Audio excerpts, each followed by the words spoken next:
Seperti yang aku juga sempat tanyakan di IG story sebelumnya, apakah kalian tahu kalau harga rumah di Jakarta itu lebih mahal dibandingkan dengan harga rumah di New York? Jakarta menempati posisi ke-11, sementara New York di posisi ke-14. Bahkan Bandung menempati posisi ke-7 dan Denpasar menempati posisi ke-9. Mengejutkan gak sih? Kalau aku sendiri pertama kali baca, aku agak kaget sih. Oh iya, perbandingan ini adalah hasil riset yang dilakukan oleh World Bank Time to Act 2019 yang dikutip oleh Jakarta Property Institute yang menghitung rasio ini berdasarkan perhitungan harga rumah dibandingkan dengan income.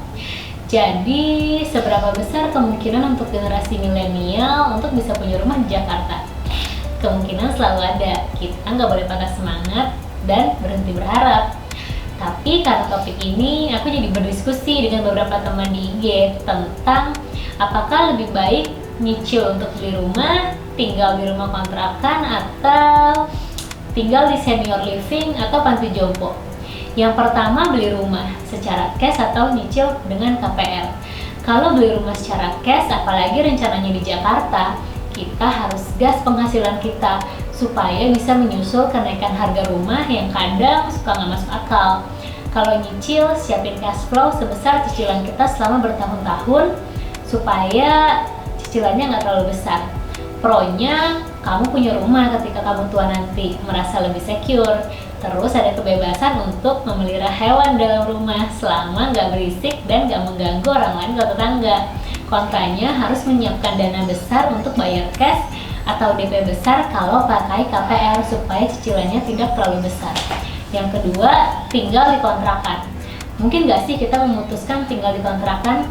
Menurut pendapat pribadiku mungkin aja, tapi kita juga harus hitung perkiraan kenaikan biaya kontrakan per tahun itu berapa, dan apakah kita memang mau hidup nomaden sampai tua jika ternyata rumah kontrakan kita nanti nggak dikontrakin lagi. Jadi kalau teman-teman yang memang berencana terus ngontrak, jangan lupa untuk siapin dana masa tua tersendiri yang memang khusus untuk biaya kontrakan. Kalau aku pribadi, aku kurang suka dengan ide ngontrak sampai tua. Karena daripada kita menabung untuk biaya kontrak untuk masa tua, aku lebih memilih untuk nyicil rumah di pinggiran kota yang belum terlalu mahal untuk menghabiskan masa tua. Jadi ketika masa pensiun nanti, nggak terus-terusan kepikiran apakah aku punya tempat untuk berteduh. Pro-nya bisa banyak kebebasan untuk tinggal di daerah atau lingkungan baru, karena komitmen tempat tinggal kita hanya sebatas 1 tahun dan seharga biaya kontrakan tahunan tersebut. Kontranya, harus punya cash flow untuk mengatasi biaya kontrakan yang terus naik setiap tahun, dan ada kemungkinan pemilik kontrakan akan menjual rumah kontrakannya. Yang ketiga, tinggal di senior living atau panti jompo. Aku dan suami sempat sih memikirkan tentang ide ini, karena kalau tinggal di panti jompo kita bisa bertemu dengan orang-orang yang seumuran, maksudku yang sama-sama tua.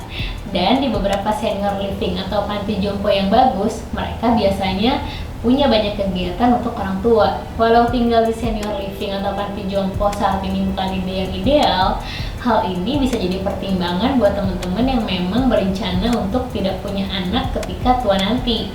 Tapi seperti layaknya tinggal di asrama, tinggal di panti jompo juga pasti banyak peraturan yang dibuat oleh pemilik panti. Jadi kalau kamu bukan orang yang suka diatur, apalagi ketika tua nanti, ini bisa jadi pertimbangan. Pro-nya, bisa kita bertemu dengan orang-orang yang kurang lebih seangkatan dan kita punya aktivitas dalam panti sehingga nggak terlalu bosan. Salah satu opsi juga nih buat pasangan yang memutuskan menjadi child free couple. Di panti jompo atau senior living yang bagus, bahkan ada dokter yang standby 24 jam jika kita sakit. Kontranya, banyak peraturan oleh pemilik panti dan tidak bebas keluar rumah semaunya.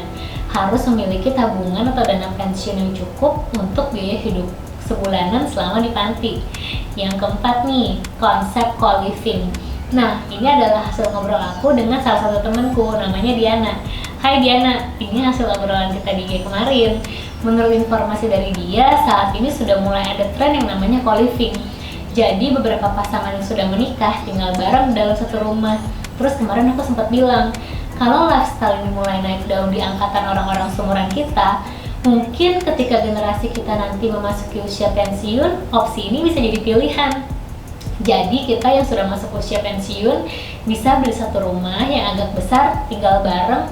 Terus kita bisa hire asisten rumah tangga buat bantu di rumah untuk bebersih atau masak. Dan kita bisa buat aktivitas kayak traveling bareng atau kegiatan lain yang seru-seru buat orang-orang seumuran kita. Jadi seperti tinggal di panti jompo, tapi pantinya punya kita sendiri dan we make our own rules. Pro-nya kita bisa tinggal bareng teman-teman seumuran yang kita kenal dan bisa memiliki kebebasan untuk keluar masuk rumah dan beraktivitas keluar. Kontranya, konsep yang masih baru dan belum tahu apakah ada yang pernah merealisasikan ide ini di masa tuanya. Harus kita memikirkan konsep rumah co-living dan manajemen pembagian kos dan pengurusan rumah harian bersama-sama. Kalau aku sendiri sampai dengan saat ini aku masih condong kepada rencana untuk punya rumah sendiri atau malah di opsi keempat, tinggal bareng dengan teman-teman yang kurang lebih seumuran dengan konsep co-living dibandingkan tinggal di panti jompo. Kalau teman-teman sendiri gimana? Apakah ada yang tertarik dengan konsep hidup co-living ini? Teman-teman boleh share cerita kalian tentang rencana kalian di masa tua melalui komen di bawah ini atau melalui DM kalau mau ngobrol-ngobrol panjang. Jangan lupa ya, kalau ada yang mau ngobrol tentang konsep co-living, aku terbuka banget kita diskusiin konsepnya.